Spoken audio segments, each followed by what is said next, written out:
Bugungi darsimizda 5 daqiqa ichida take so'zi bilan ishlatiladigan phrasal verblarni ko'rib chiqamiz. Boshladik. Birinchisi take off.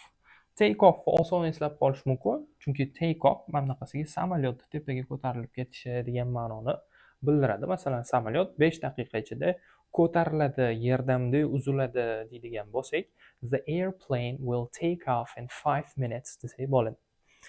Buni yana boshqa ma'nosi ham bor. Take off your clothes, please take off your jacket deyish mumkin. Masalan, take off your jacket degani o'sha jaketingni yech degani. Kiyimni yechib qo'ymoq. Ana endi take off bo'ldi. Take upga keladigan bo'lsak, take up degani birorta yangi narsani boshlamoq.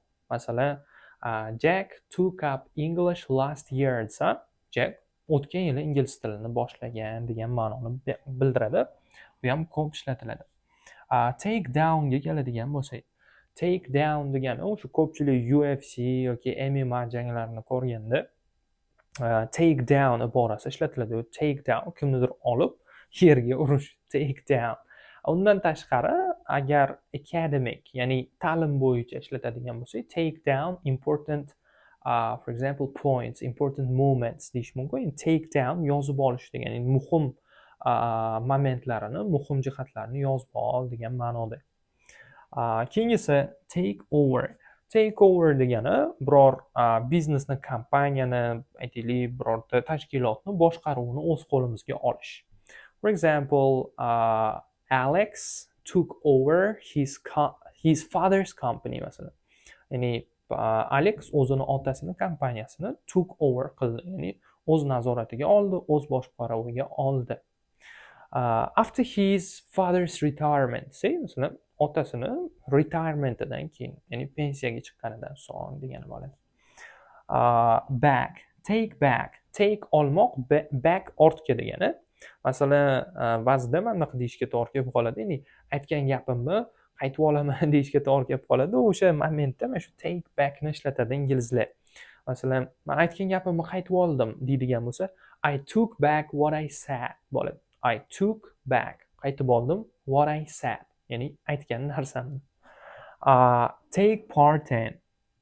Take part in degani qayerdadir, qaysidir eventda, ya'ni aytaylik bayramda yoki qanaqadir tadbirda ishtirok etmoq yoki darsda ham ishtirok etmoq ma'nosida take part in kelishi mumkin yoki musobaqada ham. Masalan, aytaylik, kecha musobaqada men ishtirok etdim desam, I took part in the competition yesterday bo'ladi. Take care of. Take care of degani kimgadir g'amxo'rlik qilmoq degani. Masalan, men kichik ukamga g'amxo'rlik qilaman deydigan bo'lsam, I take care of my younger brother bo'ladi. Yoki talabalarimga g'amxo'rlik qilaman desam, I take care of my students. This because they are very valuable to me. Ya'ni chunki ular menga juda ham qadrli degan. Take out. Take out degani nimanidir sug'urib olish yoki masalan duxovkani ichida grill pishyapti deylik, o'sha grillni olish ham take out bo'ladi. Lekin bundan tashqari ma'nosi birorta joydan ovqatni saboy qilib olib ketish. Ya'ni let's take out some food today desak, kel bugun biror joydan ovqat zakaz qildiramiz, saboy qilib olib ketamiz degan ma'noni bildiradi take out. Va oxirgisi take after. Take after degani ikkita bir-biriga juda ham o'xshaydigan odam bo'lsa, take after ishlatsak bo'ladi. Masalan, otasi bu yoqdan turibdi, otasini o'g'li va o'g'il va ota bir-biriga juda ham o'xshasa, they take after each other desak bo'ladi. Ular bir-biriga o'xshar ekan. Yoki aytsak bo'ladi, masalan, Alex takes after his father. Ya'ni Alex otasiga o'xshar ekan degan. Ana endi bulardan tashqari, men sizga bonusga 3 ta qo'shimcha fraza o'rgatmoqchiman. Qaranglar. To take someone under your wing. Ya'ni to take someone under your wing degani o'zi wing qanot-ku, to'g'rimi? Kimnidir o'sha himoya ostiga olish yoki qanoti ostiga olish degan ma'noda keladi. Ya'ni aytaylik, men seni qanotim ostiga olaman va seni aytaylik yuqori natijalarga olib chiqaman deydigan bo'lsa, I will take you under my wing bo'ladi. Ya'ni men seni qanotim ostiga olaman. Yana take something for granted. Mana bu ibora ham juda ham ko'p kerak bo'ladigan ibora. Take something for grantedni qachon ishlatasiz? Noshukur odamlar bo'ladi-yu yoki hayotida bor ne'matlarga shukr qilmaydigan odamlar. O'shalarga ishlatsa bo'ladi. Take something for granted. Masalan, aytaylik, ota-onasiga qanaqa muomala qiladi? Xuddi ota-onasi vechna ular bilan birga turadigandek, umuman o'lmaydigandek muomala qilsa, o'sha paytda aytiladi. Never take your parents for granted. Ya'ni ota-onangni bog'lab berib qo'ymagan degani.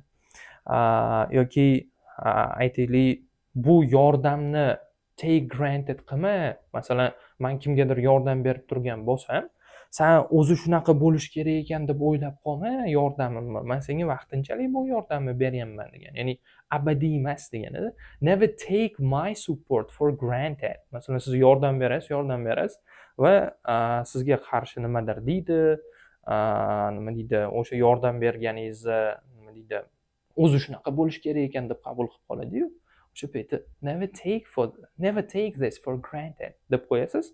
Shuni o'zi yetarli bo'ladi. Ana endi take advantage of something. Take advantage of something degani nimadandir nima deydi, nimanidir suiiste'mol qilish desa bo'ladi-da. Rus tilida zlopotreblять bo'ladi. Nimanidir yomon maqsadda foydalanish, nimadandir suiiste'mol qilish degan.